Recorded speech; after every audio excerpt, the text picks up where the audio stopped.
I'm just interested for those that might want to be gym managers, Okay. etc. If you could talk to me about your schooling and how you got to where you are. I'm from Basingstoke, so I went to Robert Mays. From there, went to QMC. So I'm an ex-student. I'm not going to tell you how long ago I left. And then I went to university. At university, I studied sport and exercise science. From there, I then went in to do a GTP into teaching, so PE teaching. Didn't complete it. I just felt it wasn't for me, unfortunately.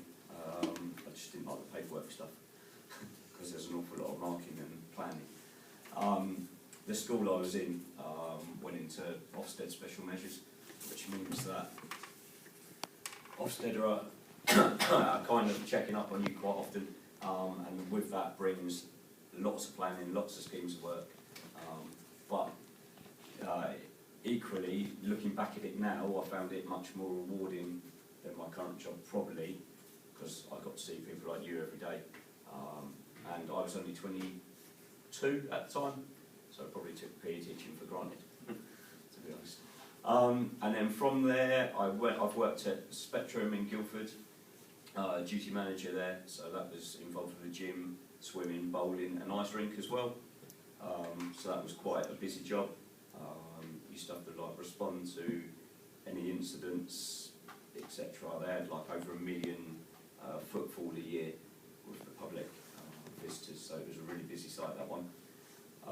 Did my gym instructor's certificate at uni as part of a extra course, I suppose, like you guys have got on offer here.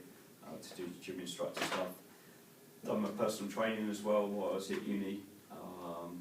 And before I came back to Basingstoke, I set up a little personal training company with a friend of mine who also went to university. We were quite lucky because we were based in Putney, so people had lots of money. So it meant that we could earn nice money while we were at university, essentially, out on Clapham Common and stuff, PTing. So I always knew I had an interest in the gym. Gym background, and then at QMC did my business studies as well, so I suppose that set me up well for going into gym management eventually, so after a little time. When I stopped doing the GTP PE teaching, I was still at the school, but I was employed as a fitness instructor, so I guess that's how it led into a future role in gym management. And then once I was here, lifeguarding, I was also a lifeguard at Spectrum as well, but it lapsed, I had to redo my lifeguarding when I came here.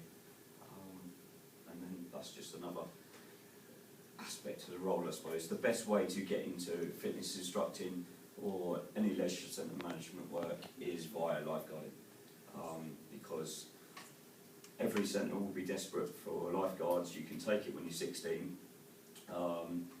They get to know you, get to know punctual you are, how well you work, and then they just elevate you from there really into reception or fitness roles. And then from there you can look to do duty management. It's the next step up from fitness instructing or reception work.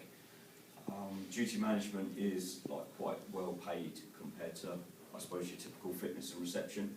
You have to do 3-4 years, probably hard graft on front of house stuff, and then the duty management jobs are quite good. What sort of salary? Sorry? What sort of salary? Around 22 to 25, probably, I'd say, for duty manager, if you're lucky.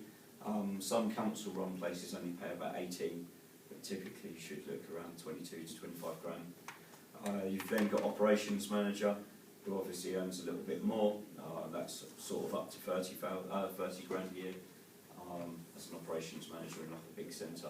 And what's that? Can you explain what operations manager is? So duty manager is your day-to-day running of stuff. So you're responsible, you respond to staff, organise staff, make sure reception's covered, lifeguarding's covered, that you're not leaving someone on the poolside for more than an hour, for example, because they'll be tired.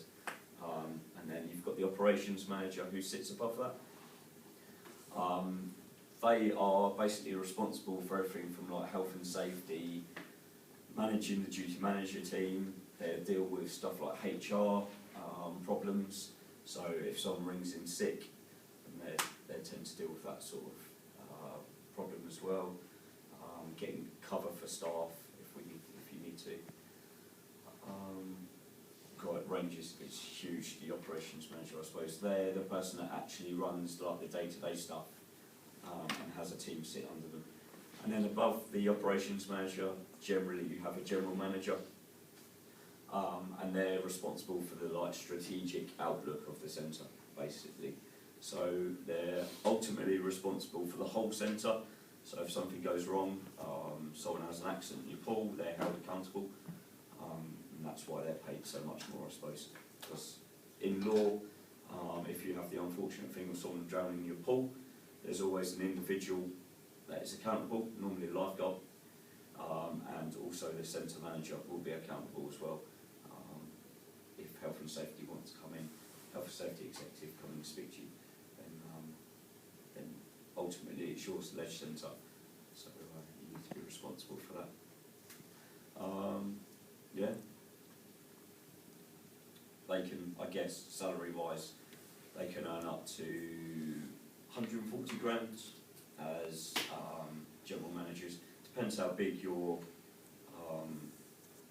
ledge centre is, but the one in town is around 80 to 90,000 pounds salary to run the sports centre in town, just as a guide. But that comes with a trust. So the way the sports centre in town is set up is it's based on a sports trust, basically. And so it's like a charity, so you'll have a chief executive for that charity who also filters down into doing the sports centre in Newbury as well. So it's a really good career path if obviously you're interested in it. You can be chief executive money eventually.